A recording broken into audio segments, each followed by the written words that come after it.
picks here. Have not seen Qiyana banned yet. Will this be the first game we see her? And I do want to kind of hone in on a couple of the players. As you say that, though, Qiyana is left open, so we'll see if Sacre or Expect take it. And I know that everyone's going to be talking about Caedrel versus Selfmade. These guys are really the linchpin to how these teams find success, the hinge on which they swing. But I actually want to point out a couple of other names. Sacre, Expect, Jessica, Crownshot. I'm kind of waiting for these guys to have their moment in the light. We know that there's the potential there, and that they can be the next superstars of the LEC, given time. And while I would love to follow up on that point, I completely lost what you were saying as I stared at the Qiyana that's not going to get locked in. Come on, I agree, audience. I was cautiously optimistic. Now, in a stunning turn of events, we will have a Corki versus Azir mid lane. I know everyone's shocked. Here's the thing. I've been talking to a couple of teams, and it doesn't feel like definitively anyone's ready to blind pick Qiyana just yet. Either that they haven't had the time on her, or they actually do think that in scrims, there's certain matchups that aren't working for her. So I don't expect her to be a blind pick champion, because I don't think she has the same flexibility as other champions in the game right now. And we will have to see how she functions in pro play, as you said. Team's taking the safe bet, and it makes sense. Obviously, if you're both these lineups both looking still to try and make it to playoffs, Excel will need to start winning games now, and SK obviously need to take every win they can get. Excel is a must-win opponent. It's going to be Ashe. Huh. Interesting. So Crownshot going for the Varus here, as opposed to taking away the Ashe. Normally, if you see the Kench, you're going to grab Ashe because it just works really well with it. I was having, again, more discussions with some coaches backstage, and I feel like we're going to see a ton of Ashe Kench, and it's going to feel like this is going to be the #1 priority of most ADCs or most bot lanes, but it's simply because of your access and your ability to get these two champions. 9 times out of 10, you're going to see Rakan and Lux banned out. In this game, it's the likes of the Rakan, and Tahm Kench is just so easy to get, and because he is easy to get, it means that pretty much every game or every other game, it's going to be Kench Ashe. Get used to it. Not my favorite bot lane in the world, I'll be honest. Obviously, a ton of utility, a ton of ability to move across the map, but very often sets us up for 1-3-1. See if that's how Expect want to play, or Expect and Excel want to play out the rest of this draft. The Nico banned away. The Sejuani will now follow. While early game junglers are something I'm always excited to see, I like also taking away easy engage options like the Sejuani. Still options like the Lee Sin, which I expect either Selfmade or Caedrel to go to. Kind of the two champions that those junglers really like is Sejuani and Olaf, who have both been banned away this game. Interesting to see the jungle be prioritized in that regard, too. The Gnar will now be banned out. Sacre, of course, notorious for playing ranged champions on the top side of the map, so limiting his effective pool. He could go for Kennen, however. True. But then you're funneling, and that tells me that Expect has something up his sleeve in preparation for whatever Sacre is going to pick. Sacre is known as kind of a ranged top laner, or kind of a mage top lane player. Still has his Vladimir as well, which is very coveted. Yeah, and the Elise now banned away too, so we're seeing comfort junglers taken away from Caedrel and comfort top laners taken away from Sacre. Luxury of final pick will be on the side of Excel. See what they want to prioritize. So the Elise ban here not only works because it keeps Azir safe, because one of the ways that you can try to pressure Azir is to take away an early flash. So an early game ganking jungler like Elise can mean that Azir loses his lot of priority, but it also dissuades Expect from grabbing his Renekton, because we've seen repeatedly how the Renekton-Elise combo works. So I really like that secondary ban phase from SK Gaming right there to not only protect their mid laner, but also protect their top laner. Confident move, but it looks like protection is not going to be the name of the game. So it looks like early aggression is how Selfmade wants to play this one out. Zen, of course, notorious for taking games over. Not a champion that does particularly well when put behind, but if anyone can make an early game work, it is absolutely Selfmade in the jungle. Matching up against the Xin here, and what we see, Sacre's Vladimir head to the top side. So much magic damage on this SK Gaming lineup if the Varus opts to go for on-hit. Could be an issue if they don't find an early game lead. And it felt like that's why they had to lean towards the Xin Zhao, not only because it is a comfort pick for Selfmade, but they also need some other damage profile here. And on the opposite side, they have a different issue. Could be too much physical damage. Corki, of course, a solid source of magic damage. The Diana hover, I want to believe so badly that something is going to get locked in here, but it will not happen. Excel, do they have an ace up their sleeve? Maybe a curveball to show us the Rumble will be the lock-in for Expect. So a lot of engaged potential. We saw Vitality try to utilize this composition yesterday. Did not really get a chance to put together the two ultimates, and David Lim, you know, an impassioned speech there to his players about what he wants to see in this game as we get ready. No really surprise flex picks coming out here. Pretty much everything going exactly where expected. And I feel like a lot of this is actually based on who gets push priority. A lot of these lanes, a lot of the champions that both SK Gaming and Excel chose to prioritize are about hard shoving lanes, but it's kind of matched tit for tat here. The fact that Varus and Braum, very good at pushing, as well as Ashe and Kench, Azir and Corki, it's kind of dependent on how these lanes matchups will actually go, how the players individually play them to see who gets early jungle access. And honestly, this is the only game where I kind of hope for an even early game, because the mid game for both of these teams is actually absolutely insane. You have Rumble and Vladimir, two AP champions who absolutely want to fight. They want a team fight. Gonna have to see how they execute. I like that we're seeing a bit more team fight focus too. 1-3-1, of course, for both these teams has been something that they've kind of tested at, tried out, but I much prefer both these teams in a team fighting situation. Yeah, they both also have the ability to look for the 1-4. It's a little bit harder to get Azir and Rumble out to a side lane in the same way that you can Vladimir and Corki. Of course, emphasis to Excel, the fact that they secured that Tahm, Kench, and Ashe, so they still have a bit more global presence with the Abyssal Voyage as well as the Arrow to act as a swing out to one of those side lanes. So a bit more versatile options for Excel in terms of how they want to play this map.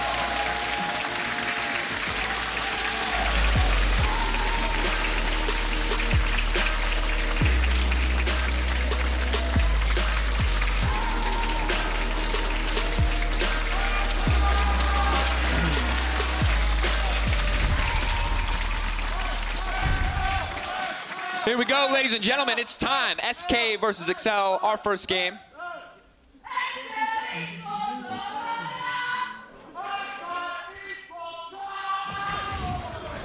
Okay. There's League of Legends happening, but I was getting really excited about those fan cheers. There's a lot going on there. XL Esports, fa la la, digging it. Might need a little work, but I like where you started. SK might be in a bit of trouble here. Sacre going to take a lot of damage. Can't imagine they'll force the flash. No hard CC here, but a good bit of damage down onto him early. Conqueror proc. They're trying to force that flash. They got it. I really thought there was going to be a Fallout flash there, but that's huge. Taking the Vladimir's flash away early is going to make an already difficult lane even more difficult, and that's more pressure now on Selfmade to try to counteract some of that lane weakness. And because Excel got information that Braum Dreams is on the bottom side of the map, they know that they have full access to walk into this jungle, place down wards, and it looks like actually even start on that side of the jungle. So not only did they burn the flash, they're also possibly creating vertical pathing depending on if Mickey can get priority over this mid lane, and just completely isolate the top side of the map for Expect versus Sacre. Ooh, and I mean, a solid setup. I think remember when we look back to last season when it was the Yorick, he was kind of the guy, him and Caedrel, who would get the ball rolling. Bot lane was not usually where we looked. Now, after yesterday, I think we've gained a bit of faith in Jessica and Mystiques, or if you're looking just at level 1/2, maybe you've lost a little bit of faith, but top side of the map, I think an easy early focus. Selfmade, however, will be spotted out. Pirean as well, so both sides have opted into the vertical jungling and will continue through. So here was the trick. If Mickey was able to get the push, normally it is Azir that gets it into this matchup for the early levels, then you'd actually see Caedrel walk across mid lane and 3-buff Selfmade, but because Azir was able to push forward, it gave Selfmade the confidence that he could trade, and again, now we're to that vertical jungling where you've split the map in half. Selfmade and SK Gaming have complete control over the bottom side here because they have numbers advantage with their jungler, their strong side of the map, whereas Excel and Caedrel have complete control over the top side of the map, including that flashless Sacre as a possible target. Well, and very important, I think we might have missed it on screen, but a flashless Mystiques as well. A lot of that early action, I was distracted by fan chance, apologies for that, but with Mystiques not having a flash, that can also be quite disastrous. The chain CC potential for a Braum as well as a Xin, if Selfmade can find a gank to this bottom side, could make it very difficult for Excel. It also changes the dynamic of how Jessica and Mystiques would normally play out the early lane phase. Normally they could try to match Crownshot and Dreams here, whittle them away, use that Comet volley onto the Ashe and try to make some of that damage stick, but because they don't have flash on Mystiques, it just means that they have to completely sacrifice the first 4 levels of this lane phase, and they're at the mercy that Xin Zhao could come flying out of that bush at any time. And a little nerve-wracking. You can see Mystiques kind of constantly hovering back rather than stepping forward to back up Jessica. He's ready, just a moment's notice with a Devour. He's positioned really well, not only to get that ward onto the brush, but like you're saying, the moment's notice for the Devour. If Xin Zhao came flying out, that he'd be able to gobble up Ashe and push her to safety. Caedrel, of course, clearing as well. So for now, I mean, relatively even game. Neither jungler has really gotten any greater advantage from this split jungling quite yet. Both going to retreat back. The Wolves, of course, are now up and respawning for Caedrel. Selfmade moves back into his own safe territory. So calm, controlled, early game. Right now, at the moment, pressure on the bottom side, unsurprisingly, in favor of SK, as you'd expect in vertical jungling. And on the opposite side, pressure in favor of the Rumble. Both the matchup and the vertical jungle helping out there. The nice thing that Sacre is on Vladimir, despite the fact that he doesn't have a flash, it's still very difficult to gank and make it stick for the Vladimir because he does have access to his pool now, as well as dive him. Yeah, you have Rumble and Jarvan, so you can mix your damage profiles and that you're bringing both AD and AP, so Sacre can go back by his magic resistance or his armor if he wants to, and he's still going to get hit very hard in this 2v2, but you don't normally want to dive Vladimir because he does have pool, so in terms of kind of getting screwed over at level 1, losing his flash, I think it's actually going to just stall out pretty even for him, and he's not going to feel it too much. Yeah, he's sitting quite comfortably. Happy to let this lane slowly start to push out. Cannon creep there. Looks like he wants to let this push into him, knowing full well that he doesn't have that dive threat, that he can't really step up and pressure into these tower plates in the early game, so you can get a larger advantage right now at this point. For now, clear speed in favor of Selfmade. Will be spotted out briefly. Is going to check? No. A bit unfortunate there. Good bit of vision being laid down by the side of XL. There is now an opportunity about what Caedrel does with this information. You can see that he's walking through a horde of vision on the bottom side there. But despite the fact that the circle is small, you can't walk through Scuttle Crab. That's a hard lesson learned. There's plenty of junglers who think they're mission impossibling their way around that little circle, but no. I mean, he's trying. He's looking for the gank on Braum here. Braum is actually quite overextended. Dreams could be in trouble. Oh, they're going to catch him warding, possibly? Stepping down, Mystique's is going to be here soon. Oh, just kind of stepped out of the way of that one. All right, a little anticlimactic, but Dreams, good heads-up play to just veer slightly to the right. Oh, but that gives information for Selfmade, and now he is on the hunt. Oh, and he's got Challenging Smite, too. He also has his mid laner behind him. That's Mickey without teleport. And the Demacian standard has been used, so the Flag and Drag escape option won't be there for a few more seconds. Doesn't look like he wants to commit, though. Oh, this is a weird moment of hesitation, I think, from Selfmade. Not a player who usually does that. He was trying to catch Caedrel pathing back towards his wolf camp, but because Pirean wanted to take the back, no, he won't do it, because Mickey's now back in lane. As soon as Pirean made the back, that was kind of like a conversation between your mid and jungle, where Selfmade's like, can we go for something here? And Pirean's like, no, no, no, I'd rather take the back and get some items to match Corki, and you didn't want to cost your mid lane or something, because you wanted to get some chip damage on Jarvan. Speaking of chip damage, yeah. little more than chip damage. Level 4 Xin just almost solo killed a Corki, so when we talk about this champion being pretty strong in the early game, there's a bit of evidence. Challenging Smite, of course, is doing a lot of work there as well, and Selfmade will get control of the second Scuttle Crab spawn. This could actually be the Dragon, possibly. It's going to force Jespa and Mystiques to play much more aggressive on the bottom lane. See if Selfmade wants to force for something here. Now SK. Not going to see a whole lot. And of course, level 6s, I think, are the big point that we do have to keep our eyes on. Cataclysm for the Jarvan. Pirean, of course, now level 7. Can try to get something started. Looks quite confident stepping forward. Will not be the Luden's Echo Rush that we saw yesterday from Dazuke. Well, instead, it looks like be the Nashor's Tooth. And still, that ward. Fantastic investment. Is Selfmade going to walk into the brush at all? Is he? Wait. Ah! He clipped it! Yeah, the whoa from the audience is good there. And the thing is you never think, if you can like vaguely hear an audience going whoa and you're on stage with all that white noise being pumped in your head, that it's the ward you're walking past. You think someone's getting ganked, someone's trying to sneak an objective. You never think it's just a ward in a brush. I mean, I guess the silver lining here is, what is that ward actually giving information for XL, and what are they doing with it? Because while it can be quite frustrating to see him just kind of high-five that ward every time he walks by it, they already knew he was passing the blue buff over to Pirean, so it hasn't given them quite the significant advantage that XL would have hoped for. Definitely not, but it also looks cool, and that's important too. Caedrel will look to hand over this blue buff. They're going to grab this one. And, you know, the Corki, of course, fades early. Will make the lane a little bit easier just to get in and out on that farm. Will not be able to come out on top without a Sheen in these trades up against Pirean. And Double Dorn, something we're seeing more and more from Azir, as we saw from Dazuke yesterday, and it feels like a little more commitment just to pressing an already advantaged early lane for the Azir. Yeah, and like you're saying, it's about that priority there to make sure that you can match the Corki, trying to figure out the build path as well as the keystone that they're going to be taking, so that they can retain control over the mid lane, since it is going to be quite slow between Azir and Corki, and give them access to things like this Mountain Dragon. Absolutely does. Using the pressure bot lane, using the even mid lane to move forward here. Mystiques will spot this one out, but can't do much here on the Tahm Kench. You say that, but they do have Jessica's arrow.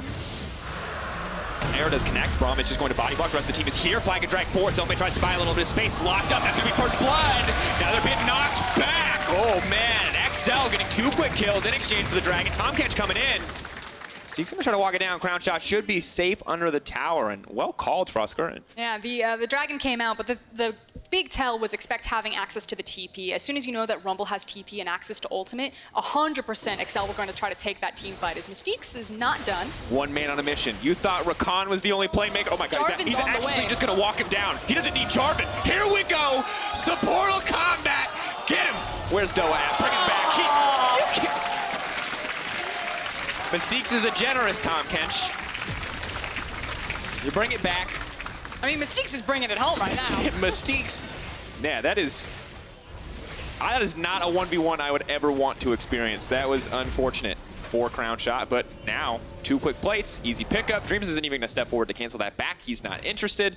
And this is a good start for XL. Yeah, and again, it's the fact that look at where Rumble is. Expect is like zipping down there. They know that the dragon was started, and unfortunately, he's just not there in time. But it was always going to be their intention that when SK went for the initial group up, that they were going to try to find their team fight because they have big team fighting ultimates. The Ashe Arrow, the Jarvan Cataclysm, the Rumble ultimate. So yeah, they lost the objective. They only picked up a couple of kills. I think Mystique actually picked up one of them, so the goal didn't quite equate where you wanted to. But it's That's what it sounds like. It's about sending a message. If you've muted the stream, you can't hear that either, so I'm not really helping, but that I felt that needed a moment. Give me your best tongue smack. That's the that right there. That's my our best. That's ooh, eyebrows. Tahm Kench, balance champion. Oh, all right. Of course, XL guys, early game. Now I'm gonna be honest. We cherry picked a little bit to find the best XL early game stats, but they're against 2 of the top teams in the league. But you can see XL have the potential to get rolling early. You saw it versus Fnatic, you saw it versus OG, and now you're actually seeing it here versus SK as well, and I think this is something we have to keep our eyes on. It's about moving the goalposts when you have a team that's 0-7. You're like, okay, give me their stats on the second Tuesday of last month when they had a lead for 15 minutes. Okay, we're not that bad. It's 2 specific top teams. And XL are looking great in the early game. You heard it from Caedrel himself earlier in the day when I got a chance to talk to him. It's, you know, just the mid game that they need to clean up, and we're rapidly approaching that mid game as some of these first towers are getting threatened, as these tower plates are starting to fall, and Rift Herald looks like it will be taken down uncontested by the side of XL. And one of the nice things about the champions that XL have put together with the likes of the Ashe and the Rumble is that, again, these big key team fighting ultimates that allow them to just kind of bypass any sort of macro strategy, because if someone's out of position, you just throw the arrow or throw the equalizer at them, you can turn a very small moment into a very big win for your team. So I feel like this type of composition really band-aids a lot of the macro issues that XL have had. It's a very ease of execution oriented comp. Yeah, but expect now might be getting flashbacks to yesterday's. Once again, he's the center of attention here, tries to clear the way, tries to buy a bit of time, flashes away the equalizer. He's burning down slowly but surely. Hemopeg will not quite do it. He manages to live. I can't believe it. And now Mickey looking for the turn. The arrow's going through. So will not hit him.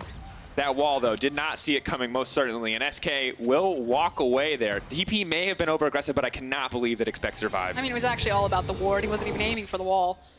Just wanted that one control word. Just hit it with the arrow. We've seen a lot of that. That's my favorite part about Ashe being back in meta, Froskurinn, is watching people whiff arrows. I feel like we're really missing having just a counter on the top of the screen that just, like, takes anytime someone... I mean, our observers already follow every arrow, hit or miss, which I love because it's the biggest bait for casters and viewers alike. You're like, oh my god, there's no way he hits this really long range. We're following it. It must hit. And then, oh no, we're really just following this arrow to watch this guy miss in spectacular fashion. That said, amid all the action, you can see that Caedrel is glowing purple because they have access to the Rift Herald. Now the question is going to be, where do they use it to strike? As we've swapped around lane assignments, Mickey in the bot lane, Rumble now in the mid lane, and we've swapped Ashe and Kench up to top side. And my concern here as we move a little bit later into the game is bot side for XL once again is doing quite well, but Expect this time, despite having, you know, a reasonably favorable early matchup, at least in terms of early lane pressure, is actually starting to fall behind in CS quite quickly. I mean, it doesn't necessarily matter. It's always nice if you have the extra CS, but he's still doing a ton of damage with just the simple penetration and his ultimate.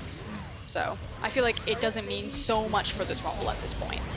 Hasn't cost him too much. Would like to have a bit more gold, and will now get a bit more gold as the Rift Herald will crash, but sadly, not quite the explosive use of the Herald that the team may have been looking for. Eyes on Selfmade, his flash is not up, but he has opted to take Hex Flash. So look out for creative pathing here. He can go over the wall. So this is what they were playing for, not necessarily pushing down the mid lane tower, but trying to create space for this dragon. Expect, however, wants to take his back. Flash. Steal! That's style points right there for Selfmade. The fight is now going to break out. Selfmade may have given his life. The Equalizer has now caught up Crownshot. Crownshot's starting to burn oh so quickly. Dream stacks on the menu. Crownshot trying to fire over the wall. He will manage to take down Caedrel. Sacre will grab the kill in the end. Where's the blood going to go? It's the Crimson Rush. Isn't going to be enough. Not going to happen. The Vladimir will get taken down. Mickey now on a killing spree. The Baron or the Dragon Steel is great, but the rest of the team fight just falls apart. Yeah, that was the only fault. The fact that they didn't also pick up the Dragon. Otherwise, another great team fight from Excel. We talked about ease of execution, but it's also item power spikes. You know, right now, SK Gaming are between items. They don't have the same type of combat power that Excel's composition has. Never mind all of those team fighting ultimates. Do want to point out Sacre here. I feel like he did get a great flank, and that was kind of the high moment for SK Gaming into this team fight, but otherwise Excel did a great job bundling together, making sure that they hit their key ultimates, repositioning, and cleaning out the rest of the fight.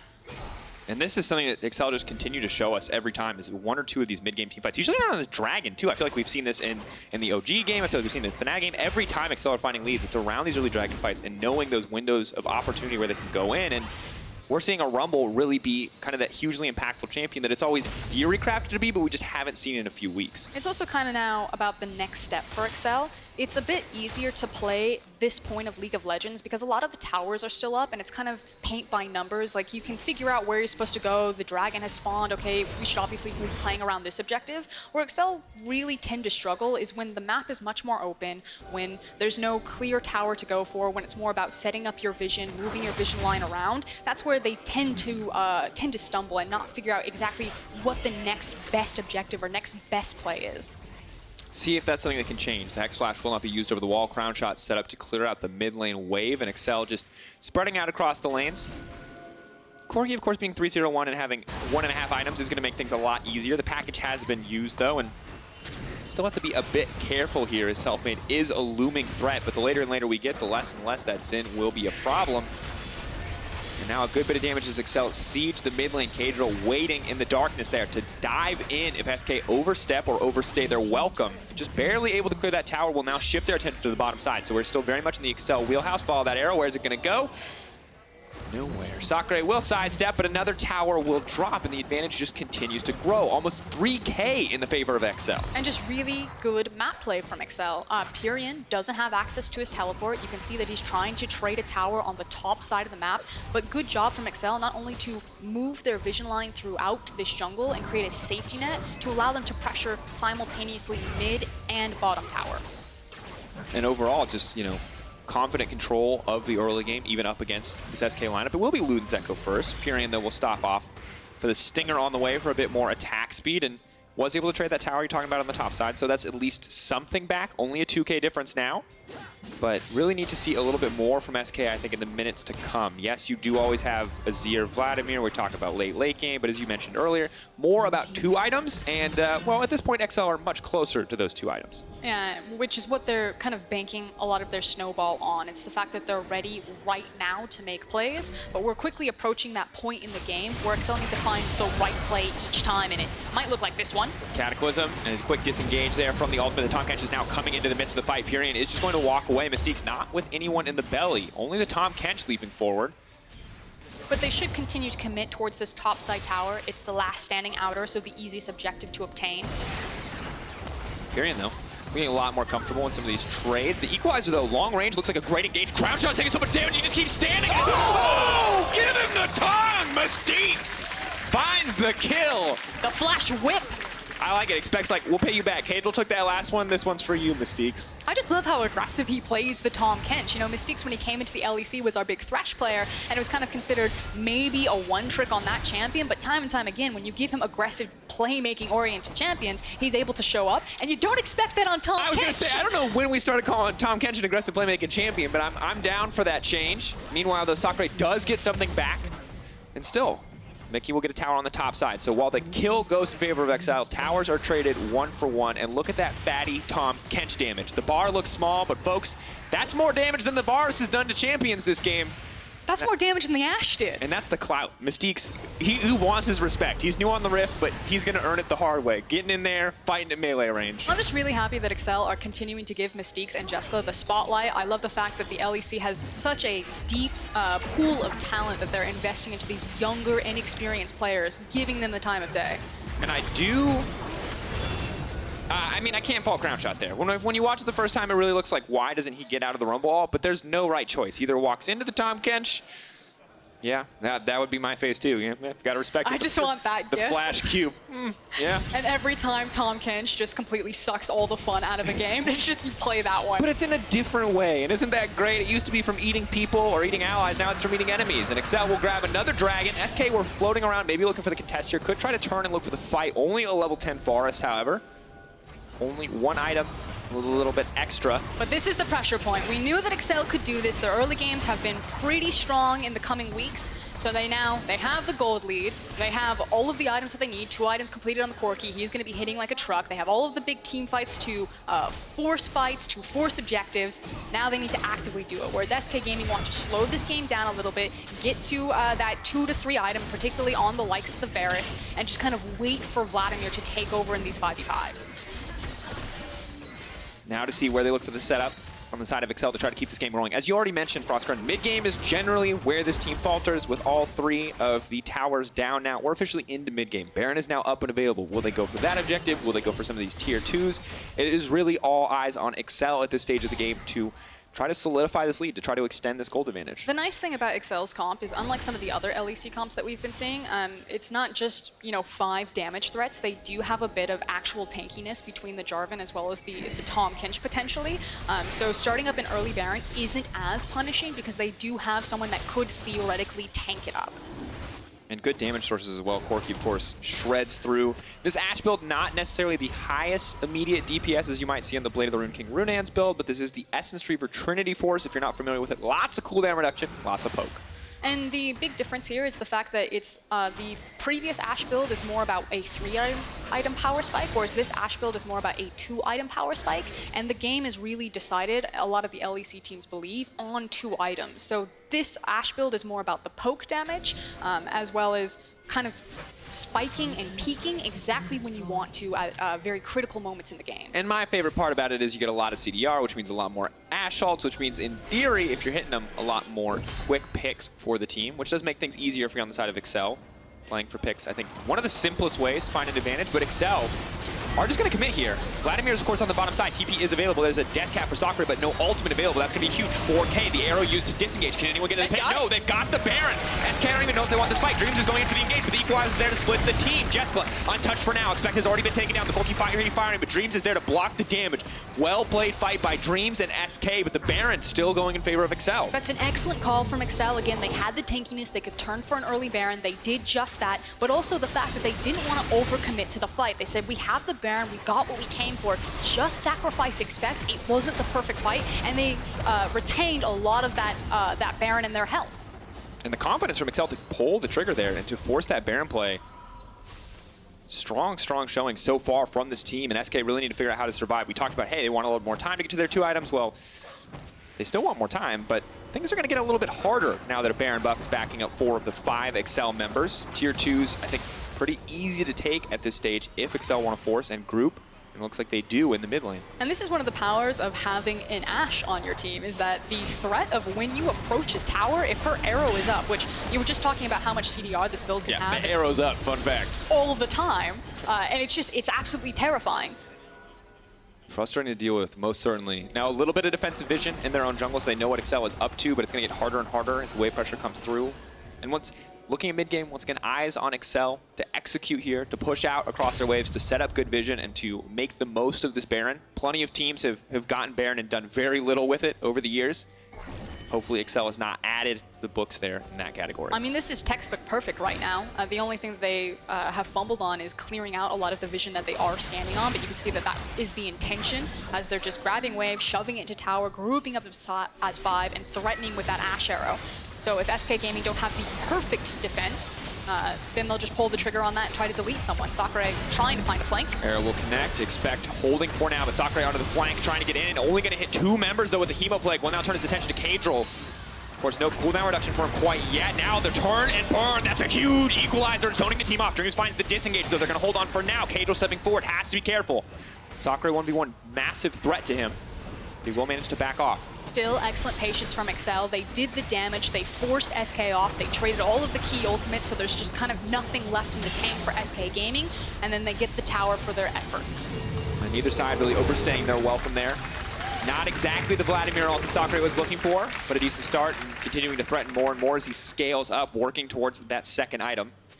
And I like his build in terms of the raw amount of AP, but only 10% CDR at this stage of the game is difficult for extended trades. And this is the play pattern that you're going to see from SK Gaming every single time. They're always going to be looking for that flank for Vladimir. They need to get Sacre into the middle of the team. He's only going to continue to scale up to do more damage. And so it's really critical that as you watch Excel when they're setting up to siege these towers, that they continue to protect their flanks with vision.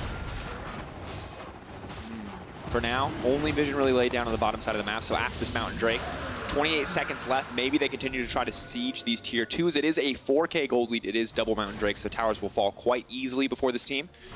However, as you mentioned, vision needs to be set up. Really only Mickey safe right now in terms of map vision. The rest of the team has to pay respect to the potential for a flank here. Selfmade still scary in terms of individual 1v1s. AD carries still have to respect that. I really like the fact that Mickey, third item, went for the Hex Drinker here.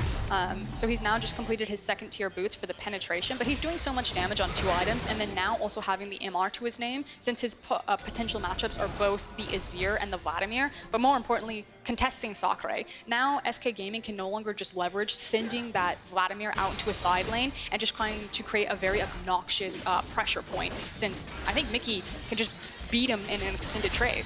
And honestly, I really just love seeing the IE second instead of the rapid fire cannon second. Rapid fire cannon, that single auto, always feels so good to poke before fights. But these fights aren't really about poking out. They're about doing as much damage as humanly possible in these scrappy duels. And I feel like IE is just always going to give you more bang for your buck if you're throwing out a lot of autos in those fights.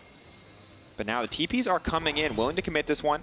Only from the AD carry, though, from Jespa. Now the siege is starting up. This is the vision you were talking about, Froskurinn. So at least a decent amount of vision on the flanks. See if SK can find a path through and find a way into the back line in the fights to come. This is every improvement that Excel fans wanted to see from their team. Look at where their offensive vision is, the fact that they're placing multiple control wards, that they're clearing out all of SK Gaming's vision from the jungle that they're taking over. They're pressuring towers and lanes around their protective vision. It's just very textbook League of Legends. Very clean. Of course, in the meantime, though, while they're making a play over here... Oh, man. But who's going to TP to it, Pirean? Wait. Is that the same blue buff ward that's been there the entire game? Wait, no. It's not there anymore. Is it there? It's still... Is that this? It's not a control ward. It's a trinket. No, there's a control ward right there. Oh, I see. And I'm wondering if it's the same exact control ward.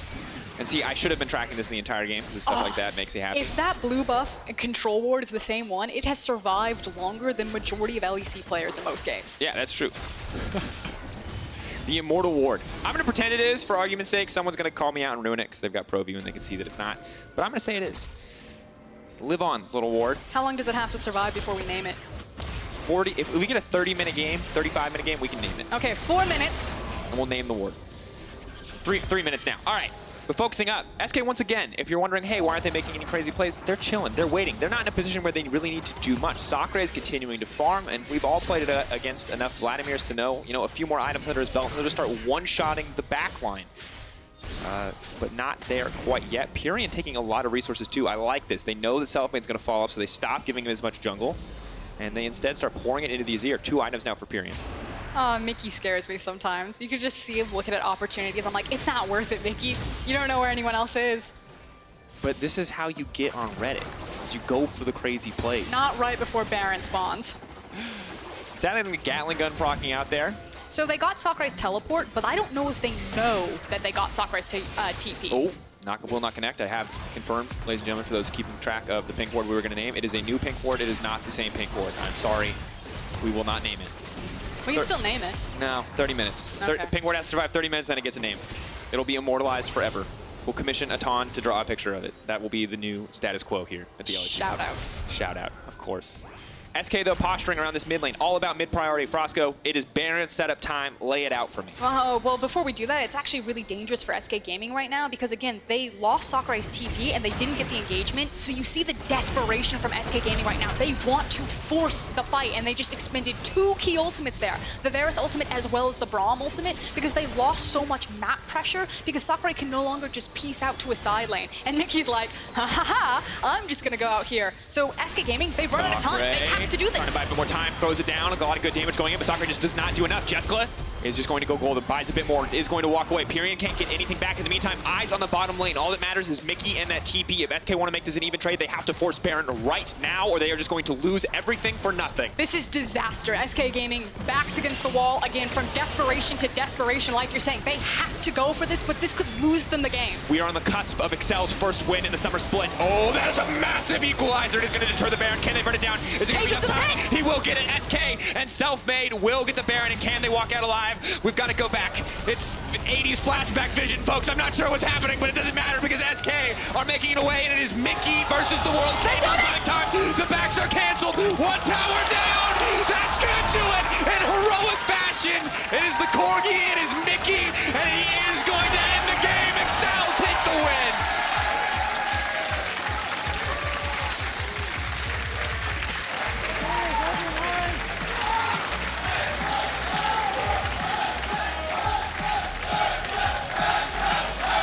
Mystique knows, turns to his fans, says, come on, boys, let's hear it, because we did bring it home. Excel finally on the board. A very well-played game. Textbook League of Legends, very formulaic, played out perfectly in terms of where they identified their objectives, how they set up their vision around the objectives. Huge shout-out to Mystique's Tahm Kench. Loved seeing that aggressive play with that champion.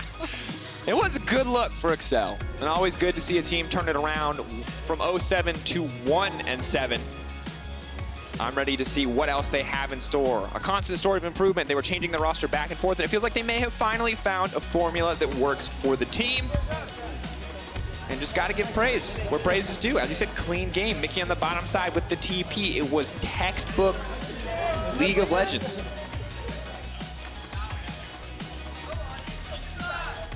But from the opposite side for SK, of course, a bit of heartbreak. This team went from, contending in playoffs. We heard it from Selfmade at the end of the split. Hey, being a mediocre team in playoffs is nothing to be proud of. And that kind of attitude we thought would carry through. We thought it'd be the difference maker, and we thought we could expect more from SK heading into the split. But for whatever reason, they have not been able to find their footing. And now they're probably wondering, hey, it's probably better to be a mediocre team in playoffs than a mediocre team out of one. Have to see how they can grow in the weeks to come, what more they can show for us. But for now, it is Excel's day. It is XL we have to celebrate. And that's kind of the question for both teams. Where do we go from here? Theoretically, with Excel's scoreline, you can only go up. Now, that said, strength of schedule, I think that a lot of the improvements that Excel have made have kind of been invisible to a lot of people's eyes, simply because they just kept losing to the top teams. But now that it's a bit more even, that they have a bit more of a, let's say, even foot opponent, that they're finally able to show that the adjustments that they've made, that the improvements in development that have come through for the team are actually making them stronger. And smiles for the first time in a while on the faces of the Excel team. They said the mentality was not broken heading into the day. Good to see that it paid off for them overall. Shout out to Expect Shoe Game. It's got the Yeezys on. Oh, Expect. So fly. Of course, shout out to Froskurinn for being a sneakerhead and literally having to talk about shoes. You point them out. That's the best part. Even if you don't say it on broadcast, the thing people don't appreciate is you point them every time. I'm just trying to educate that our LEC players have some mad style. Thank you, cameraman, for getting that full body shot. Love it. So, folks, it's not just time for Expect Yeezys, it's also time for Kia Player of the Game. At LOL Esports is the place on Twitter. Caedrel, Mickey, Mystiques, those are your options. This is the first time you've gotten to vote for an Excel player. Make your vote count, folks. Caedrel is the jungler. He is everything for this team. They do not win without him. Tongue. Mystiques had the incredible plays on the Tahm Kench, and Mickey was the damage stud of the team. All right, those are your choices. But to get more insight on Excel wins, let's talk to Medic and Caedrel. Thank you very much, Drakos. I'm joined by Caedrel. Congratulations, Caedrel. First win of the split for Excel. It's been a long road, but what is it that's finally come together for XL that meant that you could take the victory today? I think, well, we see when we play against top teams, we get a really good lead early, and then in the mid game we get a bit shaky because they're just better in the macro. So when we play against a lower tier team, we can actually like practice a bit more. And it felt like against SK, our mid game wasn't the best, but it was a lot better than last time. Okay, so it was mid-game decision-making that really sort of accelerated you into a victory. I want to come back to that sort of SK being a lower-tier team. If you weren't 1-7, say we were starting the split right now, where do you think you'd rank XL in the midst of all the teams? Well, in practice, we're doing really well. And with this roster, we've only been scrimming for like 2 weeks. So it's actually shocking to see our results in like scrims and our stage, like early games and stuff. So I'm not sure where I would put us. I guess middle of the pack, I guess. Do you think you'd make playoffs? Probably. I think we would have a chance, yeah. But I mean, these last 3 games, I think we've shown that we're actually quite strong, or last 4 games at least. So hopefully we can pick up some wins before the split ends, and there's still a chance we can make playoffs, but it's quite unlikely, but we'll try. It's unlikely, but we've seen stranger things happen on the LEC stage. I wish you every luck, of course, in the rest of your games. Let's talk a little bit about that roster and how things have come together, because we saw Hjarnan and KaSing in for a while. Now we see Mystiques and Sacre. Do you guys think that you've hit the final form of your roster now? Well, we will keep swapping in and out players, but this roster seems to be quite successful. Like, the styles mesh pretty well together. I think Mystiques and Sacre are extremely aggressive, and in laning phase they're aggressive as well, and when it comes to team fights, they want to dive into the backline all the time. So having this kind of wild card aggressive bot lane is really good for us. And Mickey coming in, he's just really smart, I think. Like, he's teaching lots of the rookies how to play the game properly, and he brings a lot of knowledge in terms of game. So. Okay, so you have an aggressive bottom lane, you've got a smart mid laner. We've seen you transition from mid into jungle last year, and now it sort of seems to be your adopted role. What is it that you bring to the team that helps push XL to that next level? Well, in stage games, I guess the first 15 to 20 minutes, I'm most of the voice. I just decide where the plays are made, and I'm like the shot caller, I guess, early.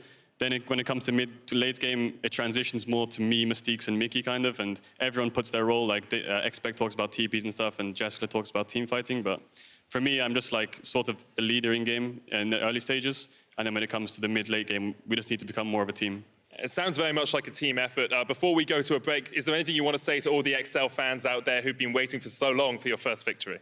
I just like feel really apologetic that we're 1-7. It really sucks because I thought coming into the split we would be really strong because we ended on a high note last split, but we will definitely pick up some wins here and there, and we will definitely give the top teams like a run for their money. So thank you for supporting us. I'm looking forward to it a lot. Thank you very much, Caedrel. We'll be back with Misfits.